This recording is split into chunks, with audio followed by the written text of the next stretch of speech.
예수께서 그들에게 이 비유로 이르시되 너희 중에 어떤 사람이 양 100마리가 있는데 그 중에 하나를 잃으면 99마리를 들에 두고 그 잃은 것을 찾아내기까지 찾아다니지 아니하겠느냐. 또 찾아낸즉 즐거워 어깨에 메고 집에 와서 그 벗과 이웃을 불러 모으고 말하되 나와 함께 즐기자. 나의 잃은 양을 찾아내었노라 하리라. 내가 너희에게 이르노니 이와 같이 죄인 한 사람이 회개하면 하늘에서는 회개할 것 없는 의인 99으로 말미암아 기뻐하는 것보다 더하리라. 어떤 여자가 10드라크마가 있는데 하나를 잃으면 등불을 켜고 집을 쓸며 찾아내기까지 부지런히 찾지 아니하겠느냐. 또 찾아낸즉 벗과 이웃을 불러 모으고 말하되 나와 함께 즐기자. 잃은 드라크마를 찾아내었노라 하리라. 내가 너희에게 이르노니 이와 같이 죄인 한 사람이 회개하면 하나님의 사자들 앞에 기쁨이 되느니라. 돈을 투자하는 사람은 항상 경기의 흐름을 주목하고 기상학자들은 항상 기압골의 변화를 추적합니다. 부모의 관심을 받지 못하는 자식은 불행한 자식이고 선생님의 관심을 끌지 못하는 학생은 좋은 성적을 낼 수가 없습니다. 정치인들도 국민들이 무엇을 요구하는지를 잘 알아야 하고 직장인도 출세하려고 하면 일도 잘해야 하지만 상사의 관심을 끌 수 있어야 됩니다. 그래서 약삭 빠른 사람은 상사의 관심을 끌기 위해서 상사가 무슨 취미생활 하나를 알아보고 예를 들어 등산을 좋아한다 그러면 쉬는 날 상사가 가는 등산길에 미리 가 있다가 우연히 만난 것처럼 해서 함께 동행하며 사귀고 인맥을 만드는 겁니다. 당연히 성도는 하나님의 관심을 받아야 합니다. 그래야 복된 신앙생활을 할 수 있습니다. 성도가 하나님의 관심의 방향을 알지 못하면 하나님의 마음에 드는 생활을 할 수가 없고 축복을 누릴 수가 없습니다. 목사가 매주일 왜 설교를 어렵게 준비해서 해야 하느냐 하면 하나님께서 지금 무엇을 원하신다 하는 것을 알려드리기 위해서입니다. TV를 보고 신문을 보고 세상 돌아가는 것을 파악하고 그걸 가지고 성경에서 답을 찾습니다. 이 시대에 하나님이 이것을 지금 원하시는구나. 그걸 찾아서 전해주는 게 설교자의 사명입니다. 여러분은 하나님의 관심사가 무엇인가를 생각해 보신 적이 있습니까? 하나님이 지금 어디를 주목해 보고 계신지를 아십니까? 하나님의 관심 방향을 추적해 보고 싶은 마음이 있습니까? 성도는 어떤 성도는 하나님의 뜻에는 전혀 관심이 없고 오직 자기 입장, 자기 처지, 자기 문제 여기만 매몰되어서 계속 하나님 앞에 좀 나만 바라봐 달라고 애원합니다. 사정합니다. 그런 모습이 영 변함이 없습니다. 성숙한 성도의 모습이 아닙니다. 그래서는 복을 누리기 어렵습니다. 우리는 하나님 앞에 만 가지 은혜를 받아 누리고 삽니다. 그런데 하나님께 해드리는 것은 별로 없습니다. 하나님께 정말 내가 관심이 있고 감사한 마음이 있으면 충성하려고 하면 하나님이 지금 무엇을 요구하실까? 하나님께서 이 시대에 하나님이 지금 뭘 요구하실까? 이 하나님의 시선 방향을 우리가 알아야 됩니다. 하나님은 어디를 주목하실까? 첫째는 실패한 사람을 주목하십니다. 세상 사람들의 관심은 항상 위로만 향합니다. 성공한 사람, 돈 많은 사람, 잘난 사람, 권력 있는 사람에게만 향합니다. 그래서 모두가 출세지향적입니다. 드라마의 내용을 보시면 전부가 돈 많은 사장집 얼거리 그런 내용입니다. 신문, 잡지, 방송, 사생활 침해 논란이 있음에도 불구하고 그들의 이야기는 미조알 고조알 다 보도합니다. 왜? 사람들이 그걸 듣고 싶어 하니까, 관심이 거기 있으니까. 근데 하나님은 그와 반대입니다. 주님의 관심은 이 세상에서 실패하고 나고 되고 그늘진 곳에 홀로 울고 있는 그들, 주님은 그들을 지금 찾고 계시고 거기에 관심이 쏠리고 있습니다. 그래서 예수님의 활동 무대는 예루살렘이 아니고 이방인의 갈릴리라고 일컫는 저 변두리 동네였습니다. 오늘 본문 말씀 보면 목자가 양 100마리를 치고 있었는데 그 중에 99마리는 우리간에 잘 보관해 놨는데 갖다 이제 넣어 놨는데 한 마리가 없는 것이 발견됐습니다. 그래서 그 춥고 어두운 데 떨고 있을 양 한 마리 찾아서 온 산들을 헤매다가 그걸 찾아가지고 와서 기뻐하며 잔치했다는 내용입니다. 목자의 관심은 우리 안에서 편히 쉬고 있는 다수의 양이 아니라 길을 잃어버리고 고통하는 한 마리 양에게로 향하는 겁니다. 이것이 바로 우리 주님의 마음이다, 그런 얘기입니다. 시편 34편 18절 말씀 보면 여호와는 마음이 상한 자에게 가까이 하시고 라고 했습니다. 사실 그대로 요한복음 5장 말씀 보니까 예수님이 그렇게 하셨습니다. 어느 유월절에 예수님이 예루살렘에 올라가셨는데 그 유월절은 이스라엘 나라 사람들이 애굽의 수백 년 노예로부터 해방된 너무너무 즐거운 날입니다. 그래서 7일 동안 전 국민이 예루살렘에 모여서 대잔치를 벌이는 기간입니다. 근데 주님은 그 명절에 올라가셔서 축제가 벌어지는 무도장으로 가신 것이 아니라 뒷골목을 지나서 베데스다라고는 음침한 연못가로 가셨습니다. 거기는 수백 명의 불치 환자가 신음하고 있었습니다. 얼굴은 창백하고 냄새가 진동하고 핏기 어린 얼굴로 초점 잃은 눈으로 어딘가를 계속 주시를 합니다. 그게 어디냐? 그곳은 간간이 온천물이 솟아오르는 간헐천인데 그 온천물이 솟아오를 때 누구든지 그 물에 제일 먼저 첨벙하고 뛰어들면 그 사람은 어떤 병자든 다 낫는다, 이런 근거 없는 소문이 퍼져서 그것이라도 믿어보려고 거기 모인 사람들, 절망하는 사람들이었습니다. 주님은 남들이 다 들떠서 즐기는 6월절 명절에 거기를 가시더니 그 번화가가 아니라 그 뒷골목 그 병자들 곁으로 가시더니 그 중에서도 가장 오래된 절망의 환자 38년 된 병자 앞으로 가셔서 그에게 물으시기를 내가 낫고 싶으냐? 그가 말합니다. 제가 너무 약해서 제가 좀 물이 움직일 때 움직여보려고 한두 걸음을 겨우 내디디면 재빠른 사람들이 다 벌써 첨벙첨벙 들어가서 저는 한 번도 1등 해보지 못해 이러고 있습니다. 저에겐 기회가 안 옵니다. 예수님이 그에게 말씀했습니다. 내 자리를, 내 누웠던 그 거덕대기를 들고 걸어가거라. 그래서 그 즉시 그는 일어나서 고침받았습니다. 주님은 그렇게 소외된 사람, 실패한 사람, 절망의 사람, 짓밟힌 사람, 그들을 찾아서 오셨습니다. 이것도 안 되고 저것도 안 되고 이것도 얽히고 저것도 풀리지 않아서 지금 정말 어려운 중에 계신 분 계십니까? 주님께 기도하시기 바랍니다. 주님이 바로 여러분을 주목하고 계시다는 것을 믿으시기 바랍니다.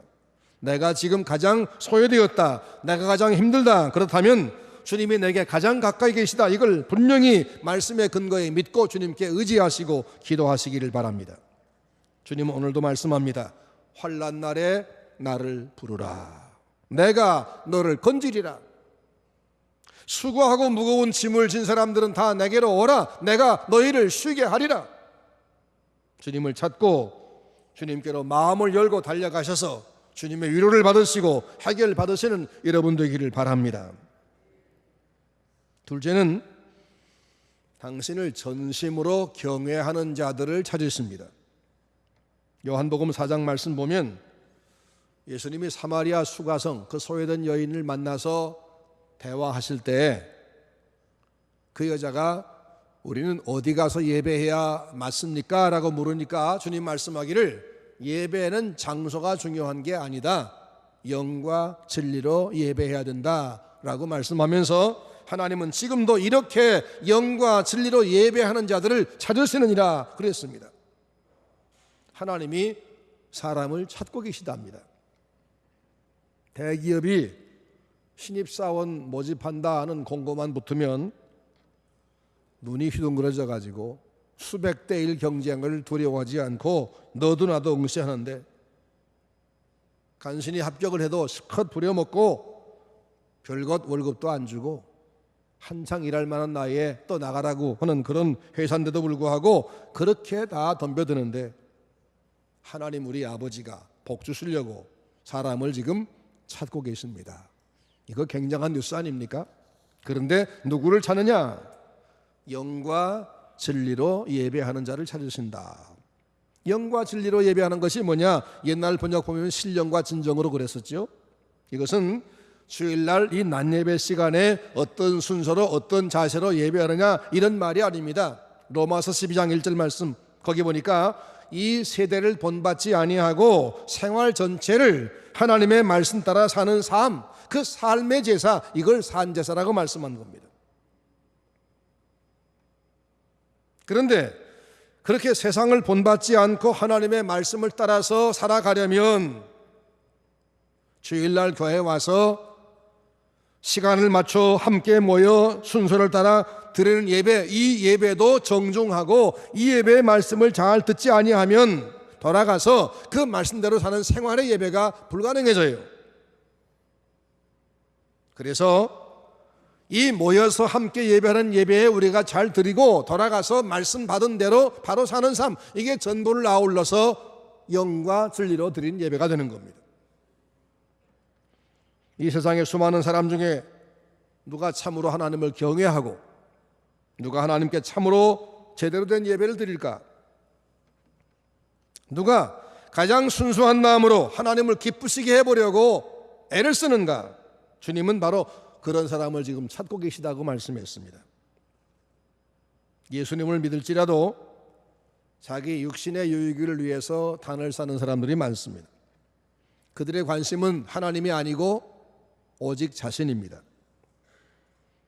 교회를 다니지만 교회 예배에 참석하지만 그들의 관심은 쌓고 모아도 결국은 다 사라지고 말 물질, 건강, 세상의 권력, 이것만 추구하지 어떻게 해야 내게 생명을 주시고 오늘까지 모든 걸 공급하신 이 하나님을 기쁘시게 할까? 여기에 관심이 별로 없습니다. 봉사를 해도 칭찬을 받으려고 하고 헌금을 해도 알아주길 바라고 합니다. 그래서 주일날 한 번 교회에 오는 것도 의무로 하다 보니까 빠질 궁리만 합니다. 오늘은 골프 약속이 있어서, 오늘은 손님이 와서, 오늘은 피곤해서. 전사님들이 발이 불나게 다녀봐야 변화가 없습니다. 그런 사람 안중에 하나님이 없습니다. 자기가 전부입니다. 미안하지만 하나님께서도 그런 사람은 안중에 없습니다. 관심이 없습니다. 그러나 이 시대에도 그들과 다르게 진짜 신자가 있습니다. 교회에 와서 정성을 예배 드릴 뿐 아니라 돌아가 사는 삶이 예배와 다르지 아니한 사람, 순수한 감사의 마음으로 하나님을 기쁘시게 해보려고 최선을 다하는 사람, 내가 이만큼 은혜 받았으니까 이젠 내가 주를 위해서 살겠다. 그래서 하나님 기쁘시게 하리라면 뭐든지 마다하지 않는 사람, 하나님은 그런 사람을 지금도 찾고 계시다라고 말씀했습니다. 여러분들이 바로 그런 하나님의 관심의 대상이 되시기를 바랍니다. 다윗은 나이 어린 목동이었습니다. 하지만 그는 하나님을 진심으로 경외했습니다. 하나님의 이름이 남들에게서 모독당하는 것이 제일 힘들었습니다. 그래서 그는 골리앗에게 덤벼들었습니다. 자기에 비해서 골리앗은 힘도 세고 크고 경험 많은 장수인 걸 뻔히 알지만 그가 하나님을 조롱하는 것을 보고는 도무지 참을 수 없어서, 저 사람이 그렇게 하나님 모독하는데 내 하나님 백성인 우리 군인이 다 벌벌 떠는 것, 이걸 보고 너무 속이 상해서 자기라도 나가겠다고 수만 명 군인들 놔두고 앞서 나가는데 맞지도 않는 칼과 창 대신에 물맷돌 하나 들고 나갔습니다. 그는 나가며 외치기를, 너는 칼과 창과 단창으로 내게 오지만 나는 만군의 하나님 여호와 이름으로 내게 가노라. 여호와의 구원하심이 칼과 창에 있지 아니함을 이 무리로 내가 오늘 보여주리라. 그리고는 돌멩이 하나 던진 것이 하나님의 도우심으로 골리앗의 이마 한 군데 조금 남은 그 온통 갑옷을 입고 한 군데 남은 거기 명중하게 하셨습니다. 하나님을 사랑하고 하나님을 경외하는 다윗은 자기가 불리해도 손해가 나도 죽을 것 같아도 하나님의 영광을 위해서 참을 수가 없었습니다. 하나님은 그런 다윗을 주목하셨고 그를 도우셔서 승리하게 했습니다. 하나님은 그에게 말씀합니다. 내가 이새의 아들 다윗을 만나니 내 마음에 쏙 드는 사람이다. 내 뜻을 다 그에게 이루게 하리라. 하나님이 찾다가 드디어 만난 사람 다윗, 그는 나라의 영웅 되더니 나중에는 나라의 왕이 됩니다. 하나님이 그렇게 앉혔습니다. 하나님은 하나님이 찾는 진짜 신자를 만나면 결코 그냥 두지 않습니다. 시편 34편 15절 말씀 보니까 여호와의 눈은 의인을 향하시고 그 귀는 저희 부르짖음에 기울이시는도다 라고 했습니다. 그리고 나서 그 다음 절 말씀 보니까 여호와의 얼굴은 행악하는 자를 대하사 그의 자취를 땅에서 끊으려 하시는도다 라고 했습니다. 하나님은 두 종류의 사람을 집중적으로 지켜보신다는 겁니다. 하나는 누구냐? 의인이고 하나는 악인입니다. 의인이 고통당하는 것을 측은히 보시고 그가 기도할 때 그를 도우시려고 주목해 보시고 눈과 귀를 거기 두시지만 그 얼굴은 악인이 교만에 빠져서 하나님을 무시하고 남들에게 횡포하는 것, 그걸 그냥 두지 않으시고 그 자취를 말살해 버리신다 말씀했습니다. 이 말씀 앞에 우린 감사와 두려움을 가져야 됩니다. 만일 지금 내가 하나님을 하찮게 생각하며 예배를 소홀히 한다거나 자기 생각을 앞세워 교회를 판단하고 주의 종을 업신여기고 말씀 순종을 더디한다면 하나님의 쏘아보시는 그 눈총을 피할 수가 없고 진노를 피할 수 없어서 필경은 망하게 되고 자취가 사라집니다. 그런 사람 여러분 보고 계시다면 주의해 보세요. 얼마 가지 못합니다. 아무리 유능해도 되는 것이 없습니다. 왜? 하나님이 그를 말살하기 때문입니다. 그러나 힘든 중에도 하나님을 두려워하며 진실하게 믿음으로 살려고 힘쓰는 사람, 그가 지금은 곧 죽어가는 것 같이 보이지만 하나님의 추적을 그가 피하지 못하고 틀림없이 그를 도우셔서 승리하게 만드십니다. 조금 기다리면 하나님 높이는 것을 보게 될 것입니다. 겸손과 담대함으로 하나님 의지하시기를 바랍니다. 하나님은 지금도 영과 진리로 예배하는 자, 하나님을 진심으로 경외하는 자를 두루두루 찾고 계십니다. 이 하나님의 찾으시는 성도가 되시기를 바랍니다.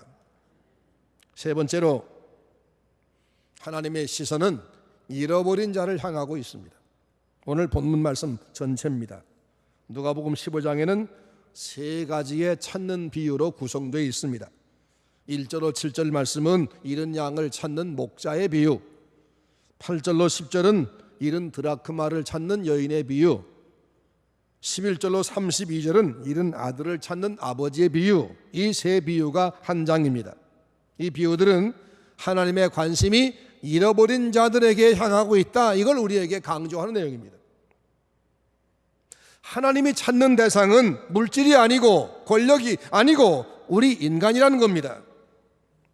목자를 잃어버리고 어두운 밤 가시덤불 사이에서 울부짖는 양 같은 그런 인간이고, 아버지를 떠나서 제 마음대로 하려고 하다가 망가진 슬픈 둘째 아들 같은 인간이라고 말입니다.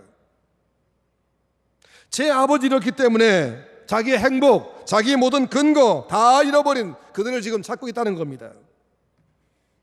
누가복음 19장 10절 말씀 보니까 예수님 직접 말씀하기를 인자가 온 것은 잃어버린 자를 찾아 구원하려 함이라 라고 말씀했습니다. 이제는 우리가 하나님 앞에 제발 나만 바라봐 달라고 투정할 것이 아니라 하나님이 어디에 관심 가는지 그쪽을 나도 함께 바라보고 하나님이 하고 싶은 일 나도 뛰어들어가 함께하는 그런 성도가 되시기를 주의 이름으로 축원합니다. 목사님, 전도사님, 장로님, 집사님, 권사님, 주의 사람들이 가질 관심의 대상이 뭐냐? 하나님이 찾는 영혼들입니다. 하나님을 잃어버린 사람들, 자기 교회를 잃어버린 사람들, 신앙 잃어버린 사람들, 그래서 행복을 잃어버리고 갈 곳 잃어버리고 평화를 잃어버린 사람들, 그들이 어디 있는지 우리가 찾아 나서야 한다 그 말입니다. 나는 괜찮아, 내 가족 다 건강해, 우리 가족 다 직장생활 잘하고 있어, 내 손자 손녀가 잘 자라고 있어, 난 아무 문제 없어, 그러니 하나님도 기뻐하실 거야. 그러실까요? 하나님은 우리가 평안한 것 때문에 평안하지 않습니다. 어머니의 고인날 잔치상입니다. 잔치상을 마련하고 자녀손들이 다 함께 모여서 큰 절을 올리고 선물을 드립니다. 어머니는 당연히 기뻐하셔야 옳습니다. 그런데 어머니의 미소가 왠지 어색합니다. 그리고는 자꾸 시선이 저 대문간을 바라봅니다. 왜 그럴까요? 오래전에 집을 나간 자식이 있기 때문입니다. 10년이 다 돼가는데 소식이 끊겼습니다. 죽었는지 살았는지 알 수가 없습니다. 그러니 남은 자녀가 아무리 호화로운 상을 차려드리고 인사를 하고 선물을 드린들 어머니 마음이 기쁠 리가 없습니다. 하나님의 마음이 지금 그렇다는 것을 말씀하는 겁니다. 하나님은 오래전부터 서문교회 밖을 응시하고 계셨습니다. 왜 그러실까요? 저 지난 주일날 공동회에서 보여준 대로 이제 우리 교회가 하나가 됐다. 이제 지난날 상처를 다 잊어버리고 이제 우리가 새롭게 나가자, 우리끼리 행복하게 신앙생활하자, 그렇게 안도하십니까? 그런데 하나님은 아직도 여전히 바깥을 응시하십니다. 바깥을 보고 있습니다. 누굴까요? 본문 후반부를 보면 11절 이하의 말씀인데 하나님께서 응시하는 대상은 집을 나간 둘째 아들입니다. 그가 집을 나간 지가 오래됐지만 여전히 아버지는 거기를 그 둘째 아들 생각에 아무것도 못합니다. 그 둘째가 집을 나갈 때는 돈 많이 가져갔으니까 뭐든 할 수 있었고 자신만만했습니다. 그런 용기도 없이 자기 집만 지키는 형이 참 무능하다, 그렇게 비웃으면서 당당히 갔습니다. 그런데 아버지는 그때부터 알았습니다. 저는 나가서 다 말아먹고 거짓걸 돼가지고 올 거다. 그래서 그 아들 거지라도 돼서 돌아오면 내가 맞아야겠다고 해서 늘 그 동구 밖을 나가고 대문관을 응시했던 겁니다. 그 둘째가 나가서 성공했습니까? 집을 나가면 고생입니다. 내 집이 자랑스럽지 않다고 뛰쳐나가면 친구네 집에서 맞아주지 않습니다. 밥은 어디가 먹고 잠은 어디 잡니까? 집 나간 가족들이 서문교회에 많다는 것 여러분 다 아시죠? 몇 명이나 될까 헤아려 보셨습니까? 어떤 이유로 갔든지 교회 나간 분들은 그 영혼과 그 생활의 고생이 말이 아닙니다. 그들이 우리 가족입니다. 하나님의 마음이 그들에게 가 있습니다. 그들이 장애서가 아닙니다. 안타까워 그렇습니다.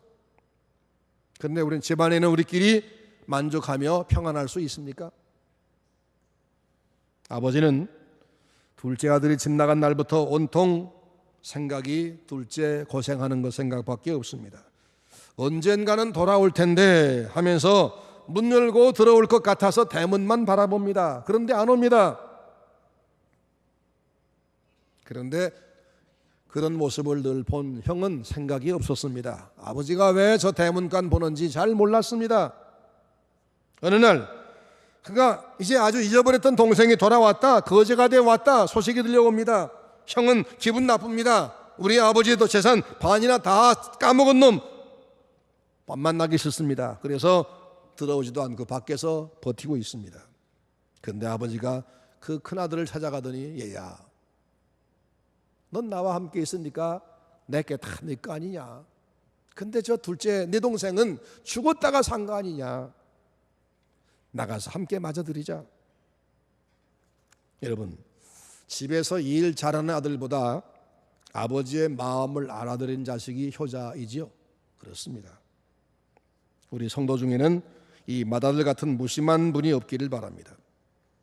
우리는 이 비유를 탕자의 비유라고 말합니다. 그리고 둘째 아들을 탕자라고 읽었습니다. 그런데 성경 어디에도 탕자라는 단어가 없습니다. 우리가 그렇게 이름을 지어주고 비난했을 뿐입니다. 그런데 그 탕자라기보다 이 사람은 어리석은 자, 불쌍한 사람입니다. 생각이 모자라서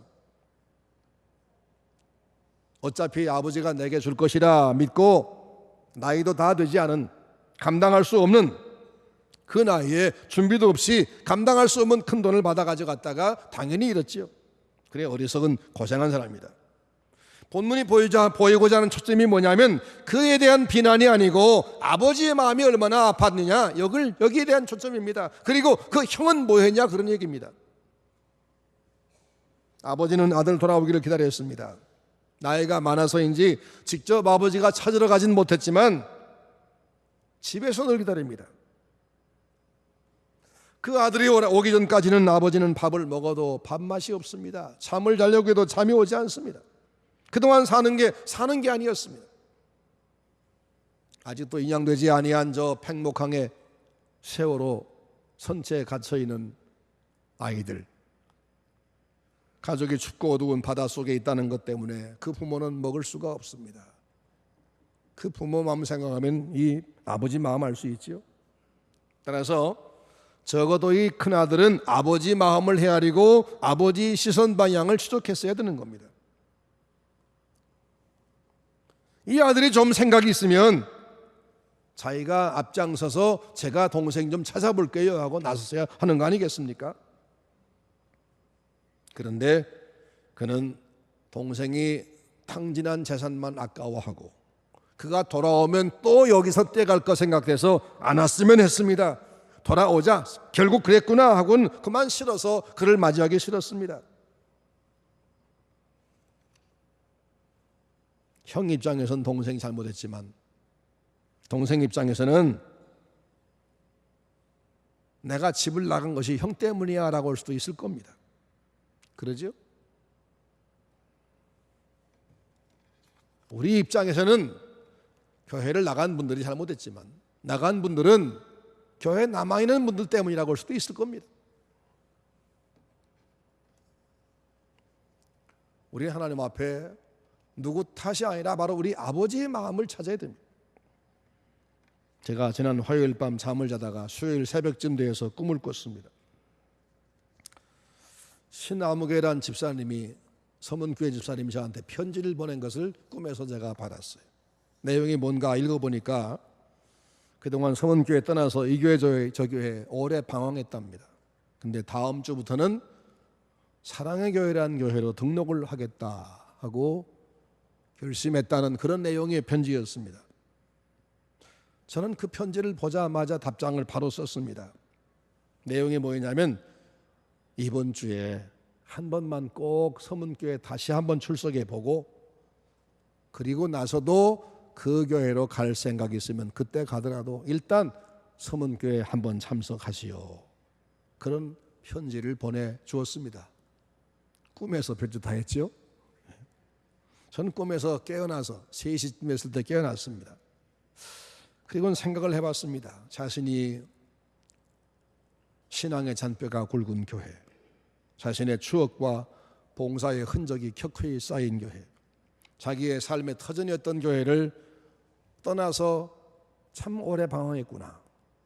어느 교회 금방 등록을 못하고 수년 동안 지낸 것은 교회에 대한 미련 때문이었겠죠. 그런데 그 고생 끝에 결국은 씁쓸한 마음 가지고 이젠 별 수 없이 다음 주는 어느 교회에 등록하렵니다. 그렇게 편지를 보내는 그 마음이 어떨까를 생각해 봤습니다. 제 마음속에 하나님께서 교회를 떠난 분들의 마음을 깨닫게 해주셔서 그동안 교회가 돌아올 수 있는 형편이 아직 못 되어서 혹은 누가 불러주는 이가 없어서 돌아오고 싶었지만 주저주저 한 분이 많다는 얘기입니다. 주님의 시선이 어디 꽂혀 있는지 성도라면 당연히 관심을 가져야 됩니다. 자식이라면 당연히 나서야 됩니다. 언제까지 나만 바라봐 달라고 내 문제에만 계속 말하지 말고 관심이 나 자신에게서 하나님에게 옮겨가야 성숙한 신자입니다.